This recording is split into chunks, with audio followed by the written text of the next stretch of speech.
The Wii trilogy of RPGs is a phrase that some of you may have heard of, largely in reference to Xenoblade Chronicles. But I've come to find out lately that a lot of people don't really know what the other two titles are. So then today I want to not only highlight two fantastic titles, but I also want to emphasize just how incredible it was that these games were even made possible for Western audiences, and how I would absolutely love to see these games return in the coming years, be it an HD re-release or a full-on remaster. Hey everyone, it's Yggdrasiel, and it is my pleasure today to talk to you about The Last Story and Pandora's Tower. But I would also like to give you all a bit of a history lesson, and a reminder that as a Western audience member who absolutely adores RPGs, we can sometimes just be left out of the loop on some really fantastic games. One of the shining beacons of Nintendo today is a studio that you may have heard from my channel. It was purchased back in 2007 at the start of the Wii era, and that was Monolith Soft. Now, at that time, it was under Bandai Namco. A rift in decision-making had been forming for years and years between core leaders at that company and with Monolith Soft's leadership. So then, one day in comes Nintendo's Shinji Hatano, a now former marketing manager very high up on the Nintendo chain of command, responsible for quite a fair bit of acquisitions and crossover dealings. Hatano-san not only convinced Bamco to sell the majority of Monolith Soft stocks to Nintendo, but he also encouraged Monolith's leaders to go ahead and create their dream game, a game that they could only make, something that they had not seen before on the market. He gave them the green light to start production of Monado, Beginning of the World, which would of course later go on to be renamed as Xenoblade Chronicles, releasing exclusively in Japan 3 years later in 2010. And that right there is the crux of this discussion. That's such a fantastic game that has now become a phenomenal, growing series and is even considered a AAA mainline Nintendo franchise, simply could have just been left confined solely to the Japanese audience were it not for the incredible growing demand from Western fans. And we owe not just Xenoblade Chronicles, but two other incredible titles having releases outside of Japan, largely in part to Operation Rainfall. Founded in June of 2011, OP Rainfall was a prominent fan campaign with, at the time, one singular focus, with a lot of fervor too, considering the Wii was in its latter years, and that was to show the Western audiences, particularly the United States and Canada, had a very strong interest in Monolith Soft's Xenoblade Chronicles, Mistwalker's The Last Story, and Genbarion's Pandora's Tower, games that had their initial release only in Japan back in 2010 and 2011. Each of these gaming studios had been spurned on by both Shinji Hatano and also by late former CEO of Nintendo, Satoru Iwata, who encouraged these studios to create unique, fresh entries that had the potential to bring new elements to what the term RPG could be about. Hearing this, what kind of dedicated RPG lover would not want to experience these games? But with no statement from Nintendo that any of these titles would appear in North America, concerns were growing. And to make matters more frustrating, localization efforts for The Last Story were shelved in favor of localizing other titles like Kirby's Epic Yarn, as well as Nintendo 3DS titles. Xenoblade Chronicles was also meant to have a showcase at E3 2011, but it was blocked by Nintendo of America with seemingly no explanation. These two acts were the final straws for some members of North American audiences, and thus, on an IGN community tab, OP Rainfall was formed as a temporary campaign, vowing to promote localization efforts for those three games up until the Wii's successor, the Wii U, would release. They set about this by first pushing the release of Xenoblade Chronicles, both via requests on online forums, as well as through direct comments made to Nintendo and NOA president Reggie Fils-Aimé, as well as through physical letter requests. This conjunction of physical and digital requests helped to proliferate and keep the message alive, and it also aided in spreading the cry and demand well beyond the original requesting audience.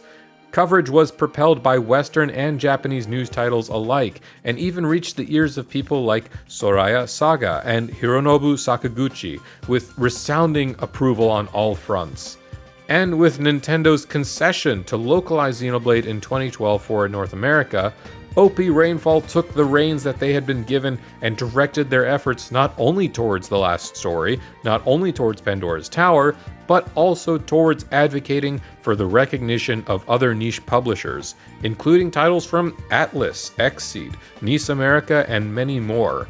In fact, OP Rainfall still exists today as an official blog site that continues to advocate and push for the localization of niche Japanese titles.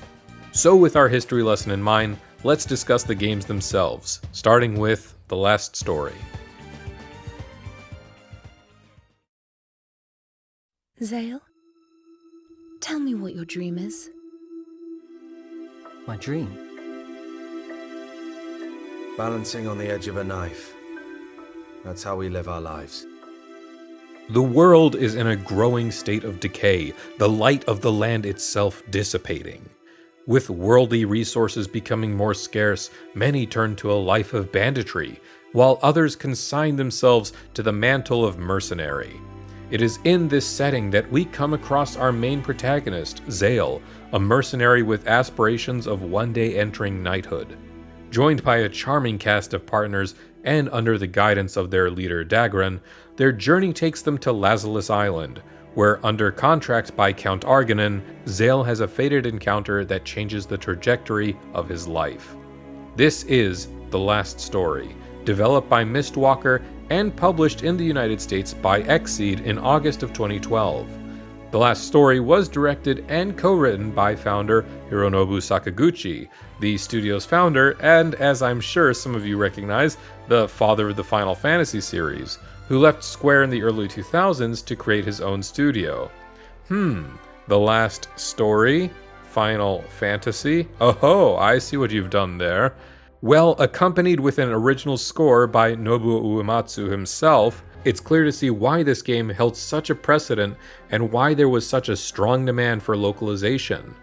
Following a chapter format with a good handful of optional quests, all encompassed in a hub town filled with sprawling alleys and markets, the game provides the player a solid, highly replayable 25 to 30 hour campaign. But make no mistake when I tell you that within this amount of time, they do such a wonderful job of making you fall in love with these characters, who I feel represent one of the more tightly knit casts in the RPGs of its time. Between the high-stakes drama of members of the nobility and a warm, sometimes comical interaction by the Merc group, the story provides a plethora of heartfelt moments that I still find endearing every time I play through the game. With a variety of environments, an easy-to-understand customization system, moderately simple controls, the game itself plays well enough, including combat, with Zale leading the fray as the sole playable unit, and what's more, with his abilities that he learned at the start of the game, Zale's primary role is akin to an off-tank or bruiser, capable of taunting enemies away from his allies.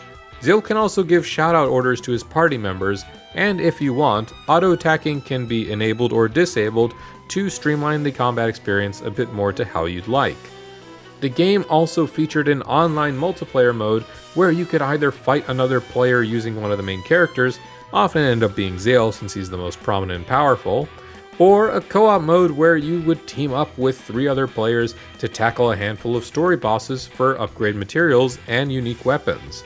Unfortunately, given the fact that the game released a little bit too late in the Wii's life cycle, never mind the fact that the US was the last region to have the game published, there just both weren't enough players to fully enjoy the multiplayer mode, which is a shame because those upgrade materials and weapons were ultimately lost to time when the Wii's online features were shelved.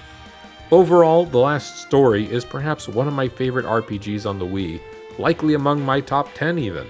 It's a journey that I replay almost annually, and I'd love to see others have the opportunity to experience an almost hidden gem of a title. Do you enjoy The Legend of Zelda? More specifically, do you enjoy the dungeons of Legend of Zelda? Well, how would you like to spend about 90% of a game in a dungeon? And heck, while we're at it, let's throw in the item menu of Resident Evil and a Pikmin 1 style timer to really put on the heat. That, my friends, is what Pandora's Tower is all about. Pandora's Tower was produced by Ganbarian Studio. Now, unlike with how Xenoblade Chronicles and The Last Story had some manner of pre-existing esteem based on their studio histories, Pandora's Tower was promoted by OP Rainfall primarily due to Nintendo's own vocal support to have Ganbarian create a unique independent RPG after they were impressed with a previous title of theirs. The game would eventually be picked up and published in the West also by Xseed, who were hoping to recreate the moderately successful sales of The Last Story. Unfortunately, the game wouldn't go on to have as much commercial success as they had hoped for, which they attributed to the inability to have the game out in the West before 2013, exceedingly late in the Wii's life cycle, and again with the constraint that it was largely only sold by GameStop as a primary physical retailer. But that should be no detriment to how riveting the game itself is.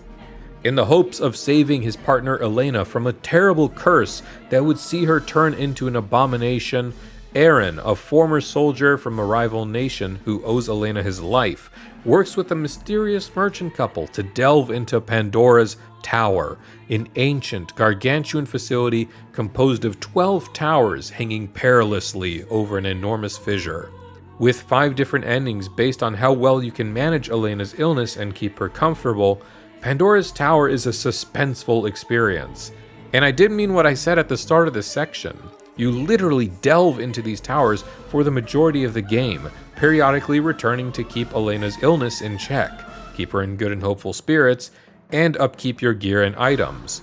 There are also 2 separate plot lines that play out in the background, with Aaron uncovering the history and purpose of the towers while keeping tabs on what's happening on the front lines as a war rages on.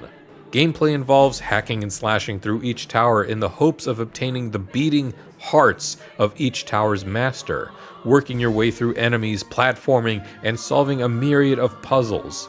Armed with an enchanted chain that Aaron uses to both flay his enemies and traverse across platforms, you also come across new weapons that shake up combat and playstyles.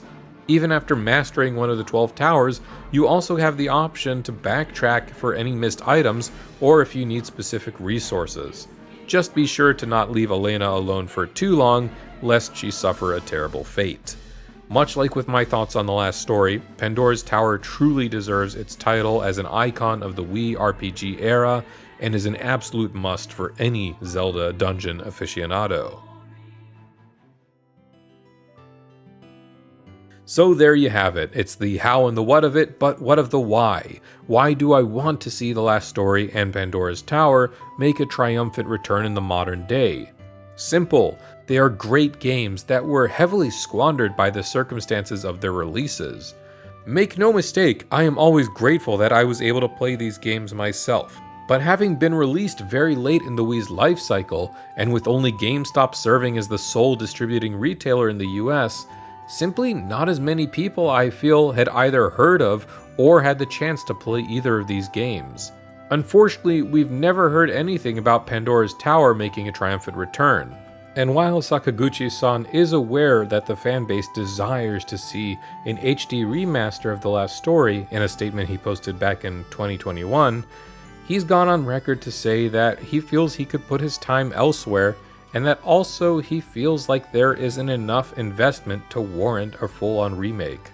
Of course, that statement was a good few years ago, so who knows where his stance lies now. If these games were ever brought back with HD remasters to uphold modern standards, I can see these games serving as an absolute treasure for any RPG fan. Should the ever-elusive Switch 2 be announced with backwards compatibility, I would be heads over heels for it. Imagine The Last Story and Pandora's Tower returning in modern glory and sitting alongside Xenoblade Chronicles yet again. And that is where we are going to call this discussion for now. If you enjoyed what I had to share, please leave this video a like, comment down below anything you want to add on or discuss, and consider subscribing for more RPG and general gaming content. And as always, I hope you all have a wonderful day.